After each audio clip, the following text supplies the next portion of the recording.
priority number one for Mauricio Pochettino appears to be streamlining that squad. We all know he likes to work with a squad of around 24, 25 players. You're looking at a squad at Chelsea that's 35 players plus. Huge. It's too many. You're looking at maybe 10 to 15 players leaving. So will that have an impact, you wonder, on their negotiating when it comes to trying to negotiate a price and how much they would want for a player and how much a club would be willing to pay? Because a buying club that goes to Chelsea will be looking at their situation thinking, well, maybe we can get a few million off here simply because of the situation that they find themselves in. Can you tell us a bit more about the situation at Chelsea? Because it looked like, as you say, Pochettino is trying to cut the squad, but they also need to get some money back, don't they? Because they've spent so much money, and it looks like the Saudi clubs are coming in. It seems quite complicated. How do you cut through that? And what can you tell us about that situation? Do you know what? When you look at Chelsea's transfer window, particularly the number of players that they've got, and we all know that they need to streamline that squad, but it just seems now the Saudi element of this summer's transfer window in particular, and we know it's been building in the last couple of windows,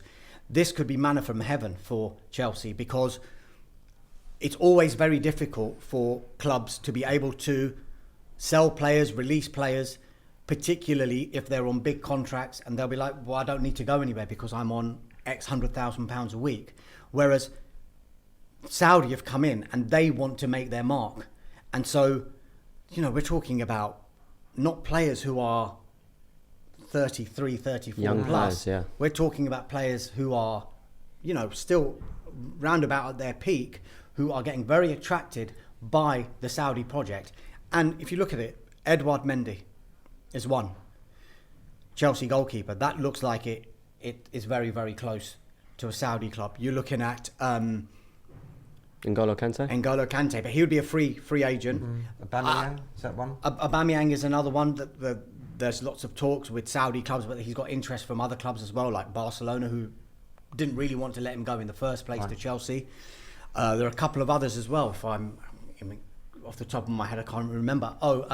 Kalidou Koulibaly. Now we know that Inter Milan were interested in Koulibaly and Lukaku, but they wanted to do loan deals. Chelsea got no plans to allow these players to go on loan. The later it goes, they might be forced into doing something like that, but so early in the window, no, we want to do permanent deals for these players. So the Saudi one is a potential one for Kalidou Koulibaly. Romelu Lukaku, the noises we're getting there is he still feels he's got plenty to offer European football. Inter Milan do want him. They want to do a loan. No plans for Chelsea to do that at the moment. So let's see if they can come to some sort of agreement whereby there can be some sort of transfer fee, because they're going to have to take a big hit whatever they sell or loan Lukaku out for, given that they spent 90 odd million on him in the first place. So do we think Pochettino will get a big say in this? Because it seems before the new sort of ownership structure at Chelsea that players were coming in a bit sort of left, right and centre without Graham Potter perhaps knowing or having a great say in who was coming in. Presumably he's going to want to sign some players as well as seeing all these. With the Pochettino situation, he has been approached by Chelsea before and he didn't go for whatever reason before. Now, was one of the reasons he didn't go before, you'd have to ask, because of the transfer situation? And has that slightly changed when he went back in with Chelsea for talks? Was he getting reassurances that he would have a say in what comes in and what doesn't come in and what goes out as well? But we know that he wants to streamline the squad, but we also know that he wants to bring in some of his own players as well. So potentially, are we looking at maybe a goalkeeper? Are we looking at a midfielder? We're definitely looking at a striker. And Nkunku's coming in. We know that's been announced today. That was another story, £52 million. That's been in the pipeline for much of last year, but that is now official. So he'll be a Chelsea player. They'll want to recruit in the striking department as well, because it doesn't look like Lukaku's got a future there.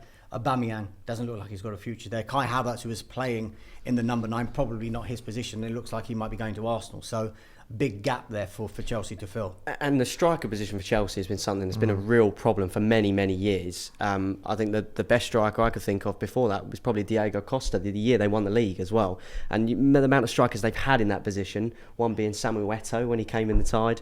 You had Lukaku, they spent a lot of money on, and now obviously Aubameyang as well. But is that going to be a priority position, do you think, 100%, out of anything? 100%. It has to be, because they had issues scoring goals full stop. they had someone like Aubameyang in the squad who they didn't use, who is a number 9. Whatever was happening on training, we don't know. We're not privy to that. But he wasn't even in the getting Champions picked. League squad, No, was he? Wasn't getting picked by more than one manager. Graham Potter wasn't picking him, and Frank Lampard wasn't picking him either. So every expectation that he's going to leave because he won't be part of the plans. He's not the kind of profile Pochettino's looking for anyway. So someone in his 30s to lead the line. I don't think that's how Pochettino would want to start his reign at Chelsea. So definitely going to be a priority position for him. And as well, Mason Mount, one man that's been the biggest talk in terms of outgoings, I think, in Chelsea, a player that's sort of come through the ranks. Is it quite sad as well to see him go, because again it's almost like a little homegrown player, and it's not nice when you see players like that leave, because he didn't really get much of a look in, did he, under Graham Potter? Well, linked with Manchester United. Well, more than linked. I think that he's only got a year left on his contract. There have been talks over a new contract, and nothing has come of those talks with regard to him staying at the club. Chelsea, we think, want around £70 million for him, but United, we know, are definitely interested. They've been in with one bid, and you can tell by the size of their bid the kind of money that United are looking to spend on Mason Mount. They started at 40. Dismissed out of hand. Rejected immediately. Those were the two phrases I was given when that bid went in. But every expectation that Manchester United will go in with a higher bid. They'll just probably do it not going straight up towards that £70 million mark. They want to find some sort of compromise between their first bid and what Chelsea would want, because they can play on the fact, like I said before, Chelsea need to release players. He's only got a year left on his contract.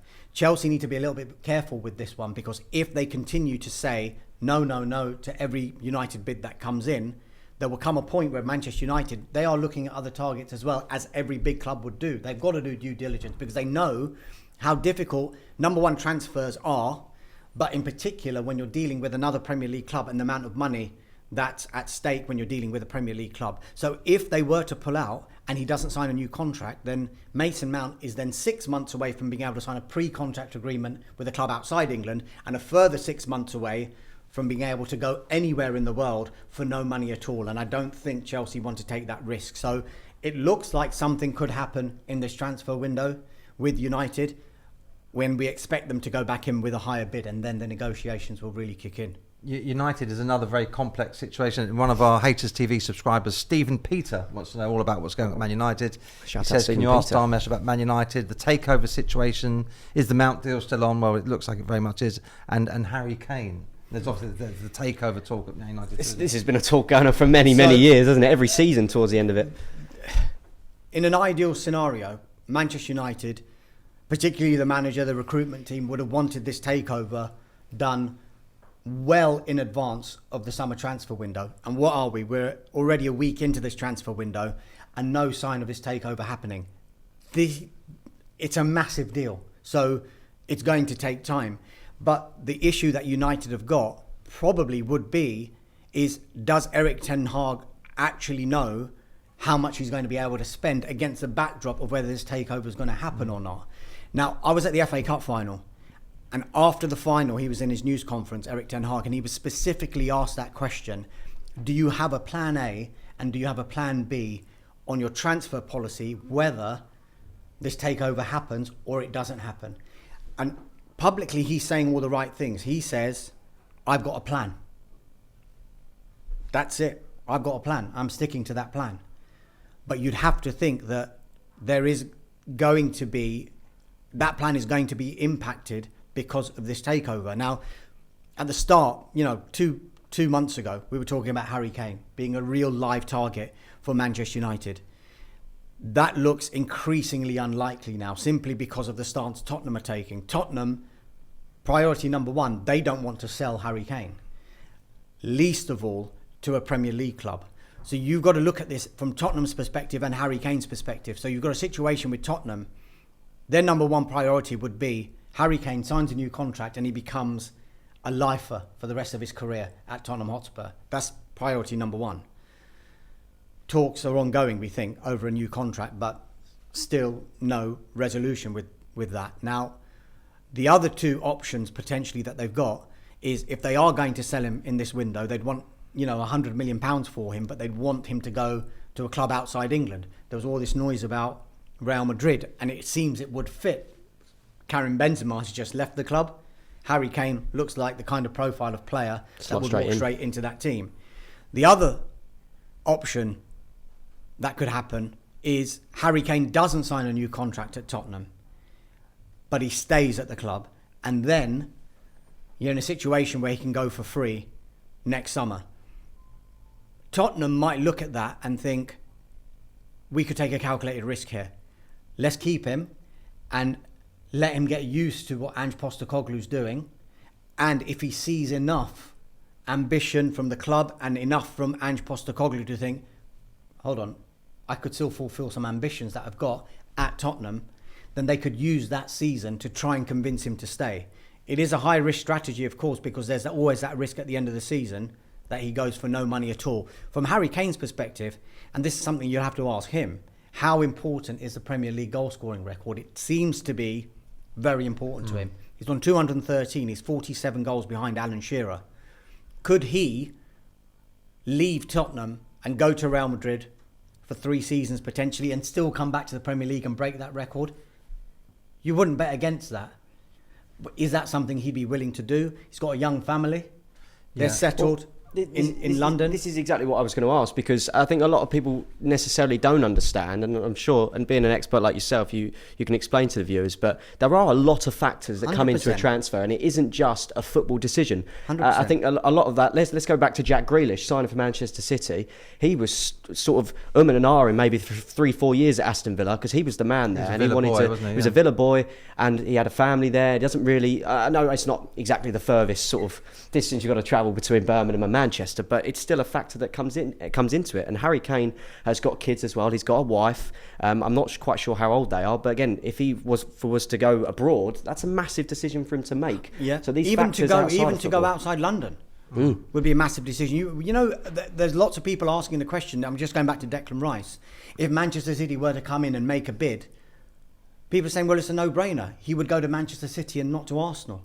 But it's not, as you mentioned, it's not as easy as that. It's not just a football decision. He's got a young child as well. He's in London. How important is that for him to remain where he is? Because for all we know, he's completely settled in London, and that's one of the factors, as well as the ambition that Arsenal are showing, as well as how he rates Mikel Arteta, as well as when he looks at the squad at Arsenal and thinks, they got that close last season.